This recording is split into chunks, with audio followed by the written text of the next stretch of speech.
Good evening, Dhamma friends. You are warmly welcome to today's Sutta study class. Today is May 3rd, the first Saturday of the month of May. This month is really significant for us in many ways because of the triple anniversaries of the Buddha's life. So it is meant to do a lot of meritorious deed and also wholesome actions in this month to celebrate the birth and the enlightenment and the passing away of the Buddha, such as meditation, Dhamma talks, listening to Dhamma, analyzing Dhamma, apart from the charity work. I think we can determine to do so in terms of getting closer to the Buddha nature. So you are warmly welcome once again for today's episode of Sutta Studies. We have a wonderful sutta, not only one sutta, but many suttas to discuss. Satipatthana is a series of suttas. So we begin it by giving a kind of introduction to it today. I hope this discussion is going to give us a lot of knowledge about what we need to do in the sense of practicing Dharma. Let me begin the Sutta studies by paying homage to the Supreme Buddha by reciting Namo Tassa 3 times. Sadhu, sadhu, sadhu. Namo Tassa Bhagavato Arahato Samma Sambuddhassa. Namo Tassa Bhagavato Arahato Samma Sambuddhassa. Namo Tassa Bhagavato Arahato Samma Sambuddhassa. I pay my homage to the Blessed One, the Worthy One, the fully enlightened One. Sadhu, sadhu, sadhu. Friends, the sutta we can keep in our mind is from Digha Nikaya and also Majjhima Nikaya. These two sections of the Tripitaka keep wonderful discourses on Satipatthana. In Digha Nikaya, we have Mahasatipatthana Sutta, and the other sutta with the same title is coming from Majjhima Nikaya. It's called Satipatthana Sutta. The difference between these two suttas come at the end of the discourse. In Mahasatipatthana Sutta, we have a long analysis of Four Noble Truths, whereas short analysis we have in the Majjhima Nikaya, Satipatthana Sutta. Due to the depth and widespread Dhamma elements of Satipatthana, sometimes we do not know where do we start the discussion. But anyhow, as you study Dharma to get knowledge and improve your practice, you better always take the one of the Satipatthana suttas and read them from the beginning. That gives you so much knowledge and confidence. One of the things we always get when we read the Satipatthana discourse is the confidence. Confidence about your sila, confidence about your practice come as a result when you read this, because it is the direct sutta that talks about nirvana. It is a direct piece of advice from the Buddha about samatha and vipassana. In other words, it tells us how we prepare ourselves for the Noble Eightfold Path from the very beginning, so that just reading gives you so much encouragement. It gives you so much satisfaction. So that I always encourage everyone to read the sutta from the very beginning. Before it, I just want to give you a kind of summary of the Satipatthana Sutta. This summary, I don't want to go to the background story of Satipatthana Sutta because everyone knows about it. if we go into the sutta, Satipatthana, we see that this sutta has 4 main sections. These 4 main sections explain the 4 Satipatthanas. Kaya-anupassana, mindfulness of the body, and Vedana-anupassana, mindfulness on feeling, and Chitta-anupassana, mindfulness of the mind, and mindfulness of the mental objects called Dhamma-anupassana. The body of the sutta consists of these 4. Before these 4, we have a very brave, very nice statement about the sutta, about the dharma in the sutta. It is saying that that this sutta, if one practice satipatthana, it gives us results. So this is how the Buddha started it. Ekayano ayambhikkhave maggo sattanang visuddhya. It is translated in different ways by different scholars. Some say that it is the direct path to Nibbana. Well, before Nibbana, there are other aspects of the results. So basically, it is the direct path to Nirvana. There is one path to Nirvana, and this is it.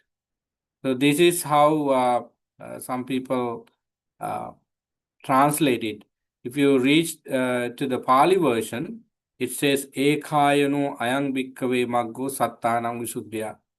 If one practices 4 satipatthanas, not just one, but 4, all 4, these people would experience 5 things. Sattanang visuddhya. First thing you experience is purification of your mind. If you practice Kaya-anupassana, Vedana-anupassana, Chitta-anupassana, and Dhamma-anupassana, you are going to experience clarity in your mind. Your mind is going to be pure, bright, brilliant.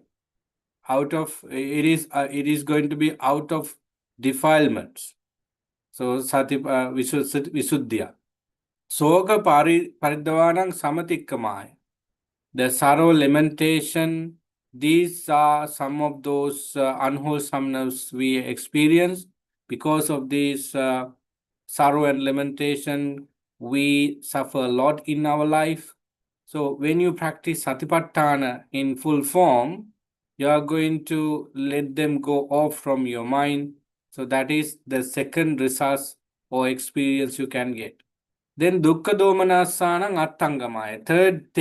Third experience you are going to have is absence of grief, dukkha, and suffering. You are going to end physical and mental suffering fully. I would say this, that dukkha has a part of physical part, but here what we mean is mental part. We have a lot of dukkha in our mind, in our life. So you are going to not only overcome sorrow and lamentation, you are going to pull out other suffering as well. So as a result of this 4 Satipatthana practice, you are going to pull out all kinds of suffering. Then Nyaya Sadhikamaya, the 4th experience you are going to have is gaining knowledge. Knowledge about how you handle your mind, what kind of things you need to do in the Dhamma. In addition, you're going to get knowledge about various things that usually people cannot do. Even 5 types of knowledges that meditators can get could be achieved by practicing Satipatthana.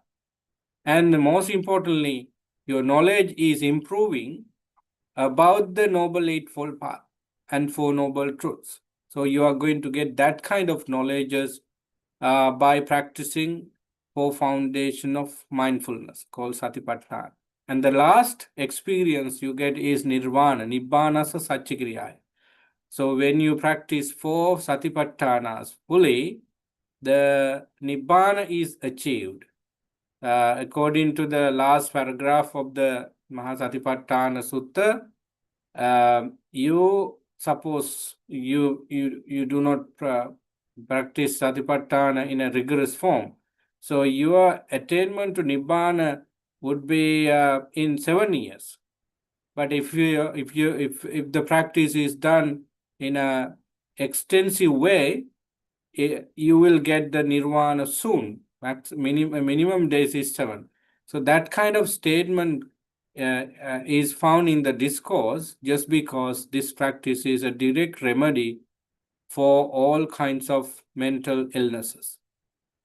So back to the statement, Ekaino ayang bhikkhave maggo sattanang visuddhya. So when you practice Satipatthana as the Buddha said, your practice is direct to these 5 experiences, 5 risas, so including nirvana. So this is the dharma then.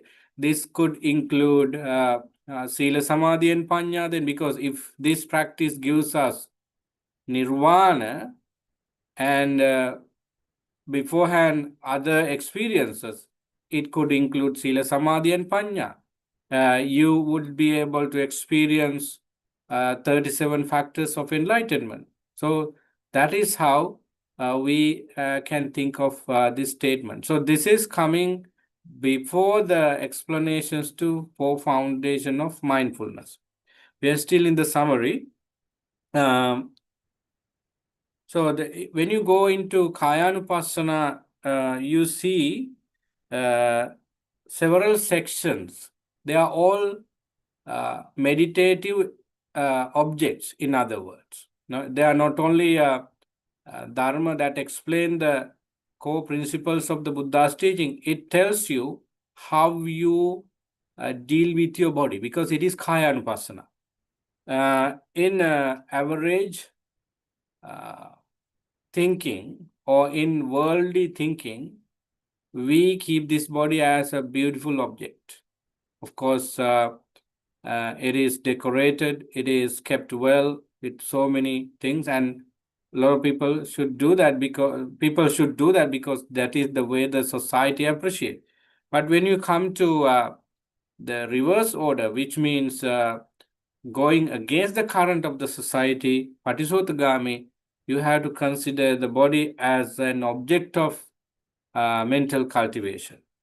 So the focus of the Kayanupassana is the observing the body as it is with clear awareness. The very purpose of Kayanupassana is to observe the body. Observe each aspect of the body. We see in the sutta, the practice goes on to mindfulness of breathing. How do we focus the body? How do we understand the body? First thing, you have to be mindful about your breath. In normal setting, we are not mindful about the breath. So we have to have a particular posture for breathing. So only sitting posture is prescribed by the Buddha for mindfulness on breath. So that is the first focus, first practice. Then body postures. We have sitting, walking, standing, and lying down postures, maximum 4. And we should be mindful about the body's posture. Then activities. Body has some activities. This is called sampajanya. Sampajanya means being able to understand how the body acts.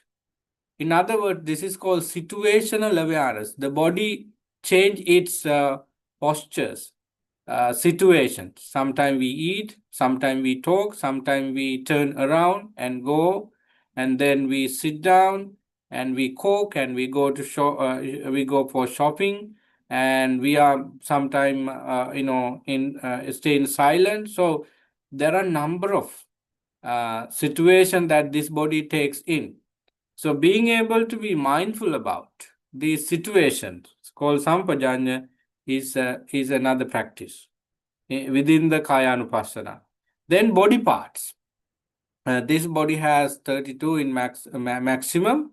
So being able to reflect these body parts is another way of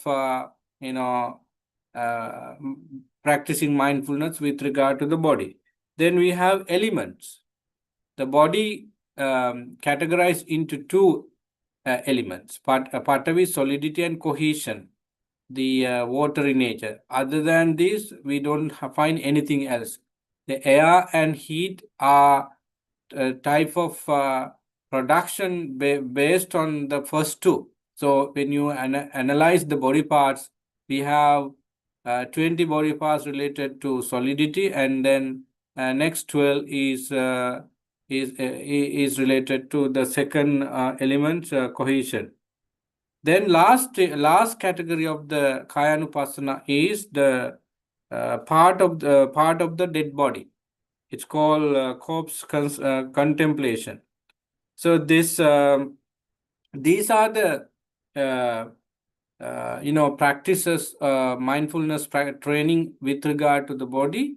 Why do we do this? What is the purpose of doing this? Friends, we attach to this body. I-me concept called Sakkaya Ditthi, which is wrong view, is coming based on this body. We need to deal with this self-view in order to go forward in the training, so that how do we diminish the power of Sakkaya Ditthi and end it at last? This is the way we become mindful about the body with wisdom, so that the attachment to body, craving for body is going to end. So that is Kayanupassana. And when we go to Vedananupassana, the mindfulness on feeling, there are many categories of feeling. Buddha, however, categorized feeling into main three sections: pleasant feeling, unpleasant feeling, and neutral feeling. So when you are mindful about feelings, it's going to be another good practice, because being mindful about feeling, you can stop craving. In the Paticcasamuppada formula, you have Vedana Pacchaya Tanha. So craving arises based on different type of feeling, based on pleasant feeling, based on neutral feeling, and so forth. So that being mindful and being able to focus the particular feeling gives us energy to end craving. So this is why Vedananupassana is included in this mindfulness practice. The next is Chittanupassana, mindfulness of the mind. It has many, observation too. When you observe the mind, you can see what kind of minds you have. So you find greedy mind, hateful mind, ignorant mind. Then you will find positive mind as well, such as mind without greed, mind without hatred, mind without ignorance. Then you will see how mind develops and designate the mind with some superpower. So mind change its color depending on the way we take care of it. So if you do not take care of your mind at all, you will find only negative minds. But if you take care of your mind well and try on something good, you would find some sort of happy, positive mind.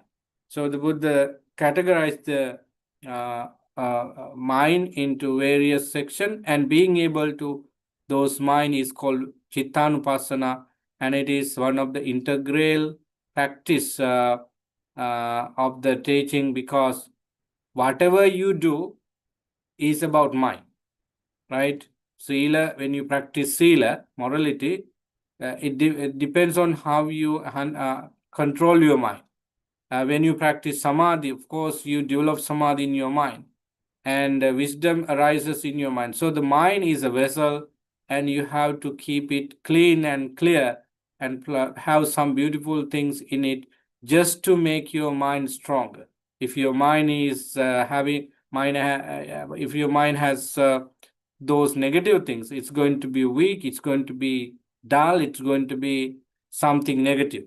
So after Chittanupassana, we have Dhammanupassana. In one way, it is what we do in the first, second, and third Anupassana. Dhamma means mental states or mental objects. If you look at the Dhammanupassana from Dhamma point of view, it says that you have to observe all phenomena in the mind. What kind of phenomena you find in the mind? Either positive or negative, right? When we analyze negative, the Sutta analyzes 5 hindrances first. So the master of negativities are called 5 hindrances, Panchanivarana. So then you deal with 5 aggregates. Then you deal with 6 senses. These are some of those things that we discuss in the higher Dhamma. So those are Dhammas because they are appearing in our mind. Then when you deal with the 5 hindrances, you are dealing with the 5 aggregates. Where 5 aggregates arises is the 6 sense basis. So then you would experience 7 factors of enlightenment. The fourth subcategory in Dhammanupassana is 7 factors of enlightenment. So when you deal with hindrances and also 5 aggregates of clinging, you have been dealing with, of course, the 6 senses. There you have the chance of developing qualities for enlightenment. As a result, you also understand the fifth subcategory of the Dhammanupassana. It is called Four Noble Truths. So the whole purpose of this Dhammanupassana is to provide you tools for digging out the seed of craving. So then, if you look at the Satipatthana in a very deep point, you see that the tools, the weapons are collected within the framework of Satipatthana is in Dhammanupassana. Because in order to do Kayanupassana, and you have to have Chittanupassana, Chitta present. Without your mind, how could you practice Kayanupassana? When you observe the body parts and nature of the body, you feel it. So Vedananupasana is also there. And mind without phenomena is nothing. So Dhammanupassana, the qualities of Dhammanupassana should be in your mind in order to feel the body. So then you understand the body is impermanent. So practicing mindfulness on for Satipatthana should come together. In other words, no one can practice one Satipatthana once and go to the next second one and third one. No, there are no such thing. When you enter into Satipatthana practice with one thing, you come across everything else. So that is the significant thing of the Satipatthana. So when you practice Satipatthana in this way, we didn't go to details yet. We are just going on the surface level. So the Buddha said in many ways that we will understand impermanence on our body, on our feeling, on our mind, and also the Dharma as mentioned in the Dhammanupassana. Having understood the anicca or impermanence, of course, you understand the life is in suffering, not in a surface level, but from a very deep point, so that you do not find I, me, and myself concept anymore.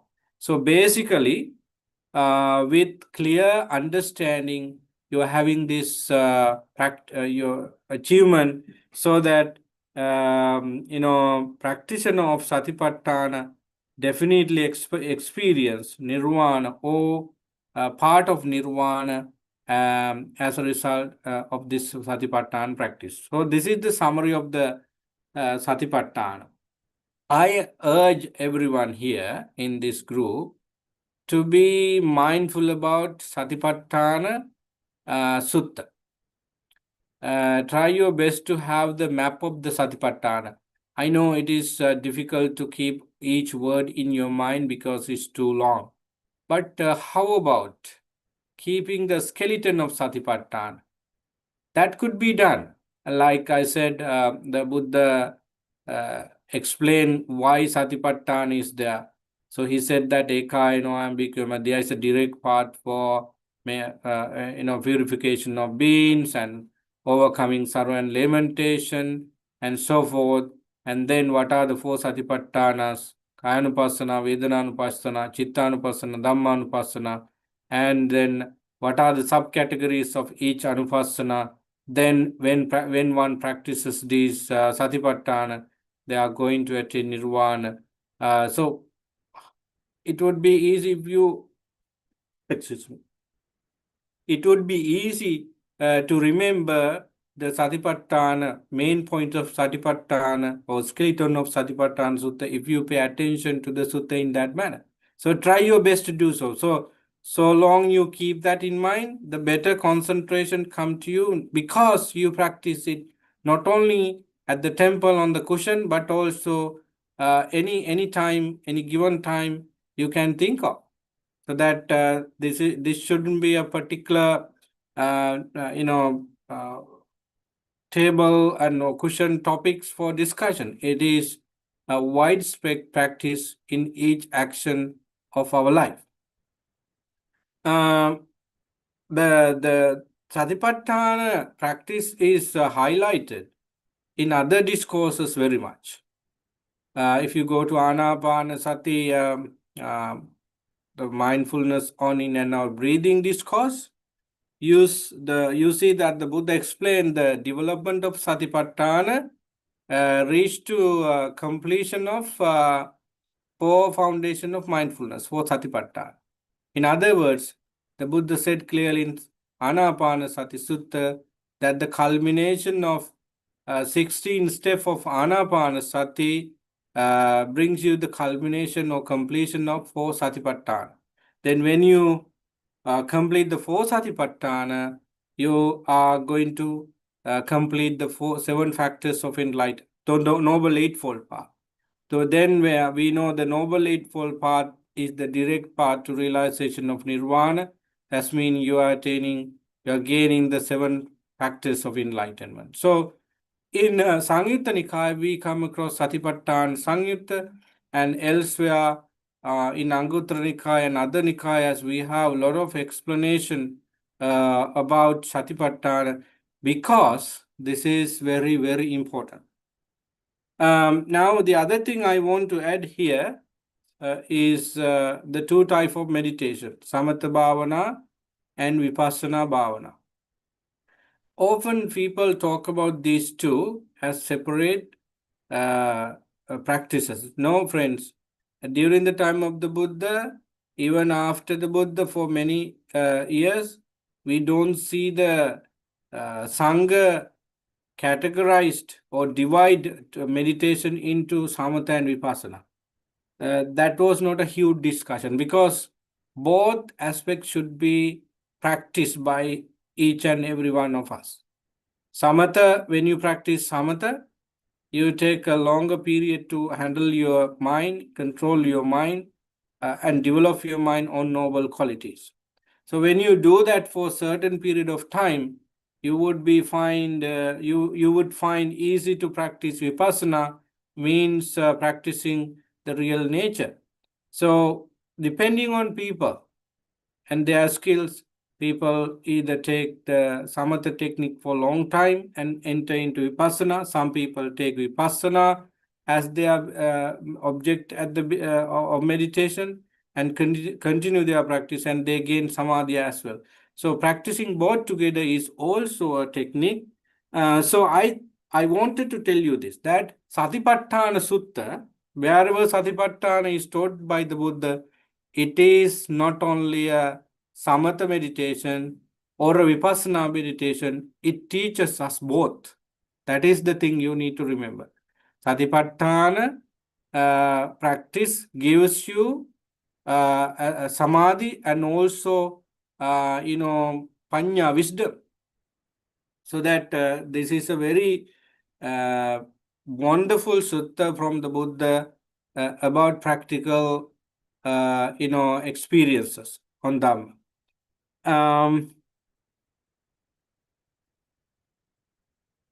Venerable Analayo, one of the German monks, wrote a book about Satipatthana. if you want to read Satipatthana, that is something I first recommend. And there are many other books. Even Banteji has written a book called uh, Satipatthana in plain English, as I remember. No, Four Foundation of Mindfulness in plain English. Usually, Banteji has a very clear knowledge about various Dhamma aspect, including this one. That is the second book I can recommend. And there are many wonderful talks in YouTube and other website. I don't know everyone, but I have seen some people, some monks and some lay people equally explain Satipatthana according to the teaching. But it's a hard thing because if you go on different teachers and different people to know what this Dhamma and that Dhamma, you fed up yourself because it's so difficult. We do not know who tells right and who do not.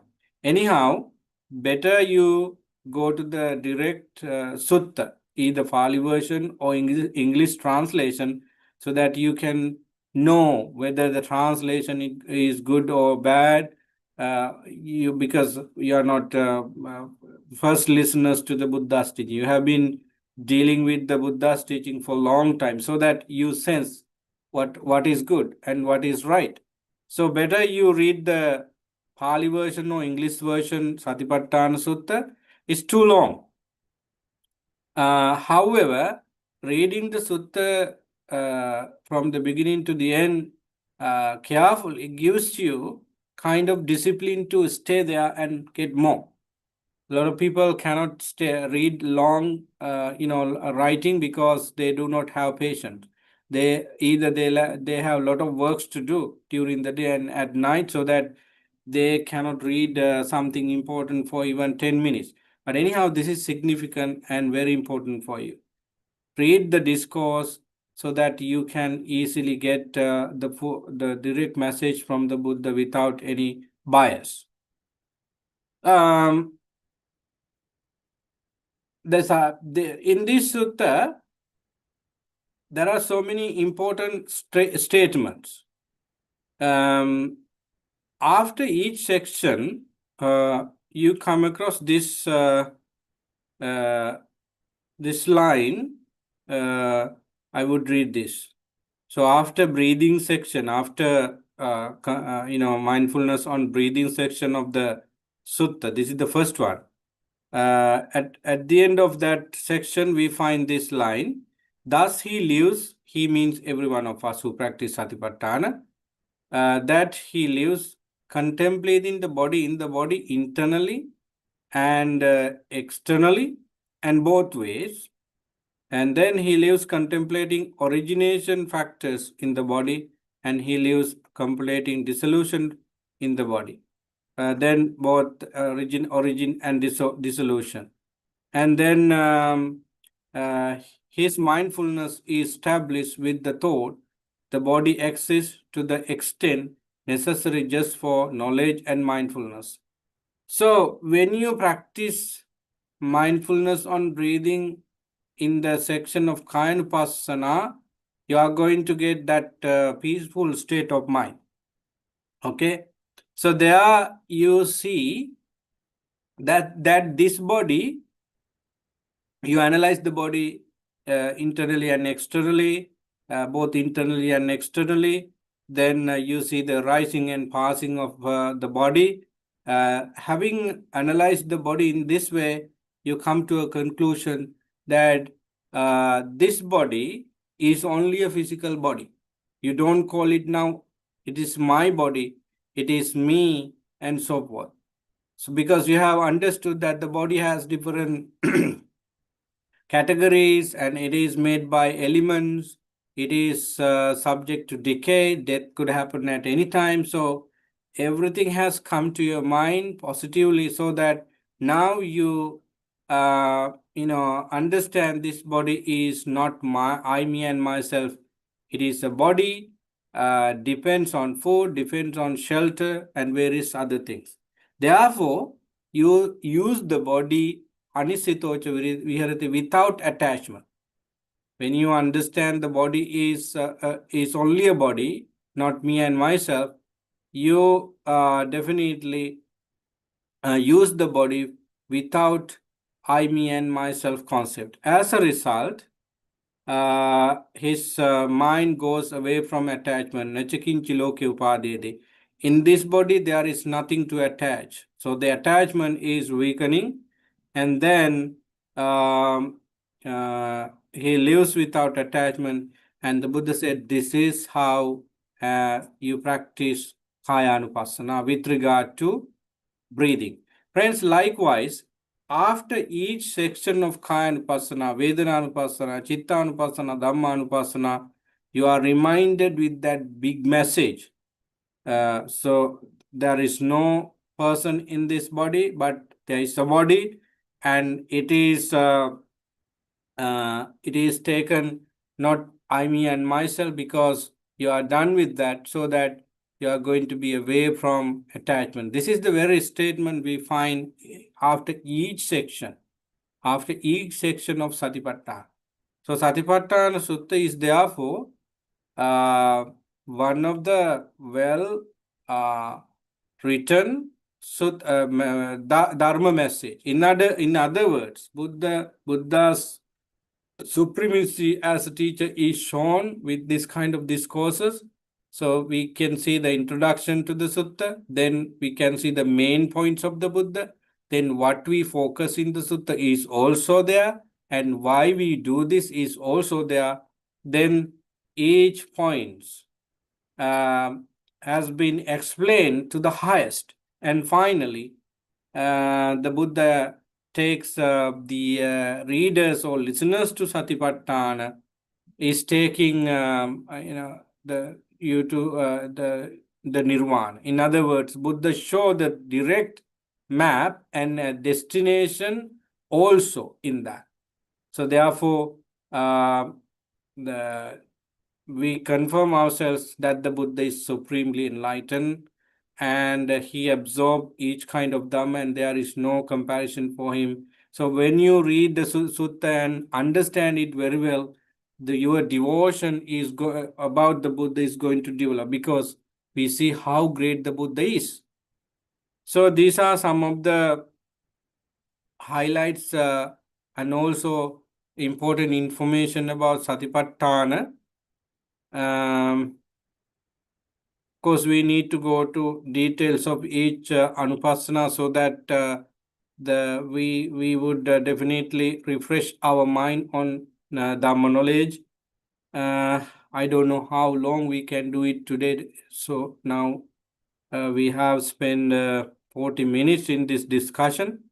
So I like you to speak if you have any questions about Satipatthana. So take few minutes for that, and then we'll cover some other aspect of Satipatthana depending on the time.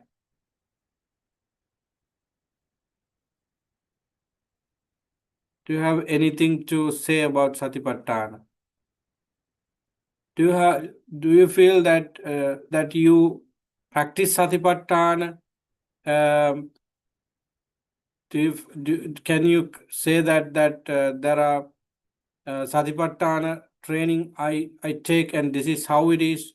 So I think that kind of questions should be asked by everyone, because if you feel that you practice Satipatthana, that's great. Confidence about your training and the devotions to the Buddha is increasing, so that you develop Satipatthana more, right? So self-confidence about it is really important. Okay, I can see Dr. Neeta raise her hand. Please take your time. Vandami Bhante, we all are three here, Neeta, Smita, and our You mother. can see them, yes. And well, I wanted to ask a question, because the parts of the Satipatthana Sutta, it's very extensive, and the elements in it are in detail. For a lay person, is there any path, or you focus on this first, or because you can't do everything together, or Yeah. you're following a lay life, and then what do you suggest? The practical. That's a very good question. Yeah, no matter how we read the Dhamma, we all should come to practical level. There we actually say, show how strong we are. Yeah, that's a very good thing. Even for monks, they cannot do everything together. You have to have long period of time to practice different section of Kanupassana. If you can practice some section of Kanupassana, practicing Vedananupassana, Chittanupassana, and Dhammanupassana could be little easy, because what you do in Kayanupassana include other Anupassana as well. As I said earlier, suppose you take breathing, meditation from Satipatthana to your practice. Then when you practice breathing meditation, you come across Vedananupassana, Chittanupassana, Dhammanupassana in step of Anapanasati. So that there are some meditation subject that you include all the practices. The question is how a lay person can enter into it in a practical way, because lay people have a lot of things to do at home, and they have to go to various things in life, so that time is a matter, and then other things are very important as well. So how could we find time to practice a whole Satipatthana series? Yes, I think if you understand why Satipatthana is explained by the Buddha, and if you practice Sati Sampajanya, I think you better take meditation subject in Kayanupassana or other Anupassana in all postures. For example, if you take breathing, you may not be able to practice it every day because of the schedule you have. But if you practice Sati Sampajanya, which means you become mindful of each action.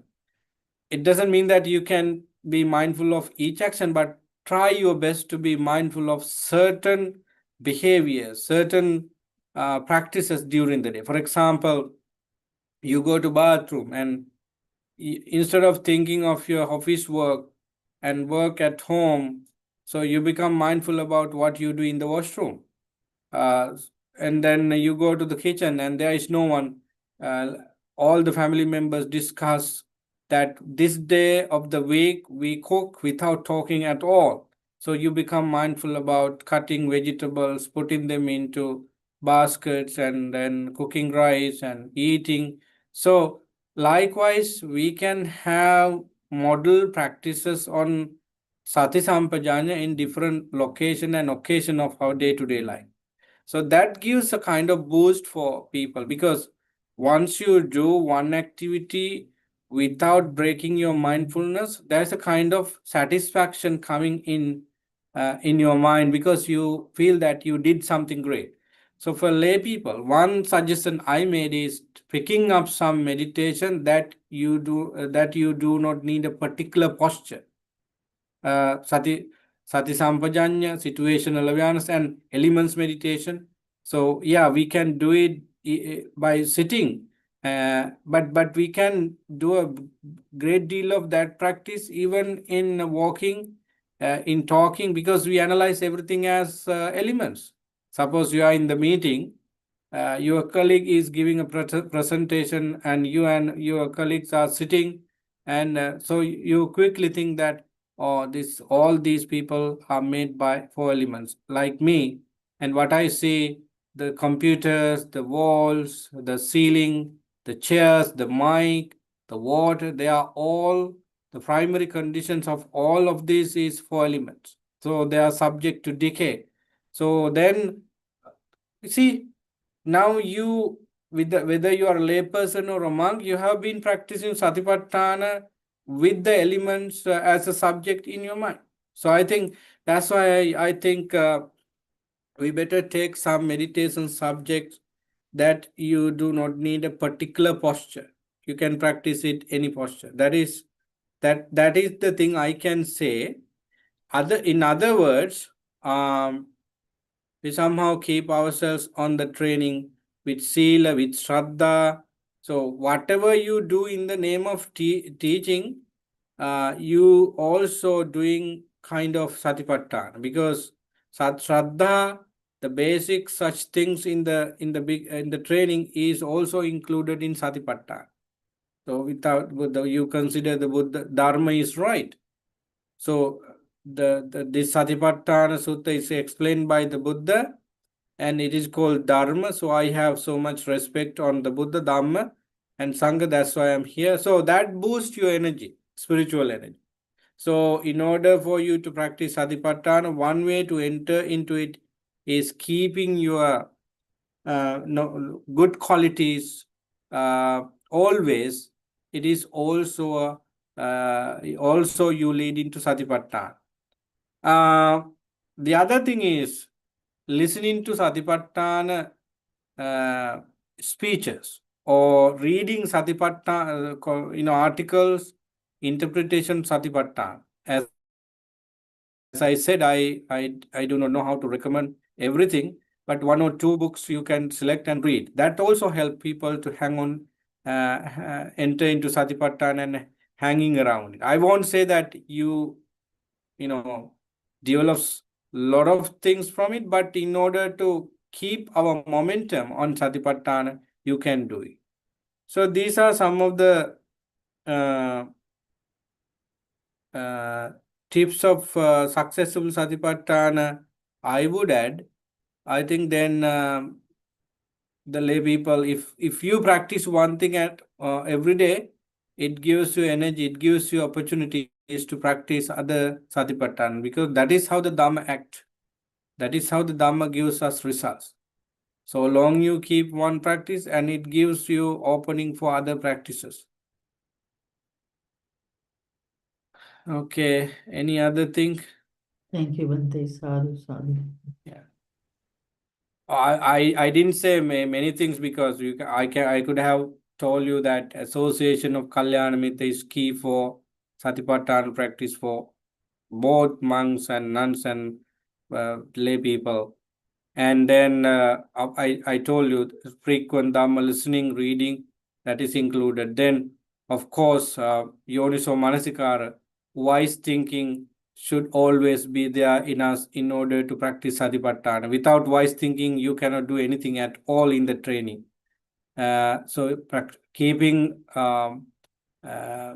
Yoniso Manasikara active is one of the key things for practicing Satipatthana. All right. So anyone else want to say?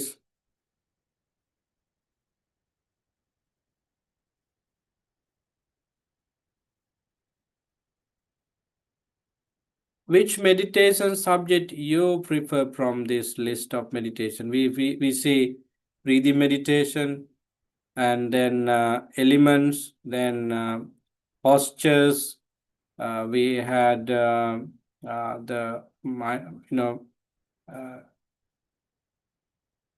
dead body meditation, which means you keep a dead body in front of you and do meditation. Then when we go to Vedananupasana, it's a big meditation subject. So you become mindful about your feeling. As soon as you sit down, or even without sitting posture, any posture, you become mindful about feeling. Then you analyze, is this feeling pleasant or unpleasant? You don't take too long for this. Just 1 second is now, oh, pleasant feeling. You realize it's pleasant feeling entirely. So then you see the impermanence of pleasant feeling, because when you look at the pleasant feeling in your body, after 5 minutes, you see how change this pleasant feeling into a unpleasant feeling. Earlier, you find it so comfortable, but after 5 minutes, it's not that comfortable anymore. So how this body, had a pleasant feeling, and then now it turns to unpleasant feeling. So it tells you impermanence of feeling. If feeling, whatever feeling is impermanent, why should I like it? Why should I wish for it? So that's how you and we practice Vedananupasana. Then Chittanupasana, being mindful about mind. When you drive, I don't think you could do this, but it depending on the practice. If you can see your mind, you can do this easily. Suppose you sit down on a cushion and today you say to yourself, I today practice Chittanupasana as said in Satipatthana. So you sit down and you become mindful about your mind. You hear what your mind says. You see your mind suggest what your mind suggests. So you become mindful about the mind. And if there are negative state of mind, you do not pay attention to them. Then the positive mind come up. So likewise, I give you a kind of general version of Kayanupasana, Vedananupasana, and Chittanupasana, and how do you practice. But if you go into details, you could feel more. Basically, you see how your mind proceed. And if mind is negative, you erase the negative part and keep the mind clean. It's just like you see the garden and you see weed are coming up. So then you go there and pull them out. Likewise, you look at the mind always and make that as a habit. There you see how mind is polluted, how mind is having this and that. So then you can take precautions or you can take actions for it. So being able to see the mind is also done in a beautiful way. So Dhammanupasana, you can think what exactly my mind has. Oh, I have sensual pleasures. I have anger now. I have ill will. So you see, you recognize what your mind has.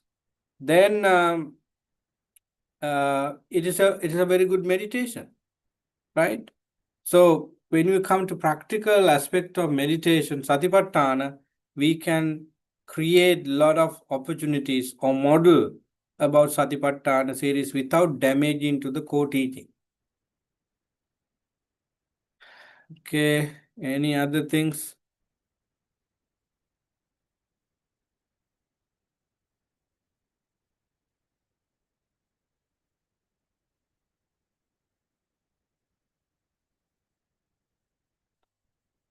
Okay, we have 7 minutes. I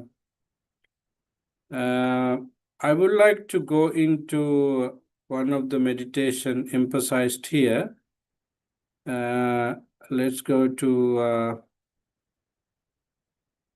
5 hindrances. But the first section of Dhammanupasana, the Buddha says here, how does a monk in regard to Dhamma able abide contemplating Dhamma? So how does a monk practice Dhammanupasana related to 5 hindrances? Here in regard to Dhamma, he abides contemplating Dhamma in terms of 5 hindrances. So here the practice of Dhammanupasana is related to 5 hindrances. So how does he do that? We all know the 5 hindrances. First one is sensual pleasures. Second one is ill will. Third one is sleepiness and drowsiness of the body and mind. And then doubt, restlessness, fourth, and doubt is the 5th one. So these are the 5 hindrances. So when you come to mindfulness training on 5 hindrances, this is how you do. Buddha's suggestion is here. If sensual desire is present in me, he knows there is sensual desire in me. First thing, we have to know that there is sensual pleasures in my mind. If there is if there is sensual pleasure in my mind as experience, first thing you have to see it, right? Then if the sensual desire is not present in us, that should also be understood. That should also be aware. Then when earlier I did not have sensual pleasures, but now I have. So then you see the sensual pleasures could come to us in different ways. Then you would find easy easiness to erase these, sensual pleasures who were not there before but now has risen. And then you realize that there is no sensual pleasures in your mind. That also should be understood. So this is called mindfulness on five hindrances. You, instead of going to erase these five hindrances directly, you first know it and then find other avenues to dismantle it and remove it. That's how we are taught by the Buddha to practice first section of the Dhammanupassana, the five hindrances, Panchanivarana. So likewise, you better go to each section and think how I am going to practice this. Friends, it doesn't mean that you need to practice each section of Satipatthana or Satipatthanas to reach to Nirvana. I told you at the very beginning that if you enter into one section of this as it is, everything else is clear to you. Everything else is connected to you in the name of Dhamma. So you don't need to take breathing meditation today, tomorrow elements meditation, day after tomorrow you bring a dead body of a person, and you don't need to test each and every subject of meditation. This is a kind of full package the Buddha gave us. Select what you suitable, what you find suitable most, and complete your training. What we actually train, not the body, not the feeling, not anything else. We train our mind. We train mindfulness. We look at the body, we look at the feeling. We don't need to do anything of these physical thing. What we are doing is cultivating wholesome qualities to be able to know this kind of things in our body, in our mind, and also outside. So this is why Satipatthana is coming from. Okay, now it's a simple explanation for hindrances. It's a big topic in the teaching, particularly for people who meditate. So right now, I could not give other details of five hindrances, but simply understand that they are all connected. When you enter into the garden for cleaning, you start from one corner. After several hours, you have completed the entire garden. You have cleaned up everything. Likewise, you realize that the mind is away from greed, hatred, and ignorance because of your one practice of Satipatthana. Then everyone knows that this happened to you in a certain way, and your behavior is going to be very pleasant, so that practicing Satipatthana on something you like, it has worked. So that my invitation to everyone, understand one of those sub topics and practice Satipatthana for your long-term well-being and happiness. If you do not have any more questions, I would like to end today's discussion. Today we discussed Satipatthana. I didn't put the in the flyer that we discussed the whole Satipatthana, but because of the length, because of the factors about it. So as I said, I was able to give a kind of introduction to Satipatthana. I think you know it, and I hope you make a mind to reread and beginning the practice again. So that's what we all need to do, friends. So now I would like to share the merits with everyone. The merits out of this effort should be with us, should be with you and everyone. And may you find good physical health, and also peaceful mind, and may you be able to practice all kinds of kusala and merits in the entire teaching, and attain nirvana. That is my wish for you. Sadhu, sadhu, sadhu.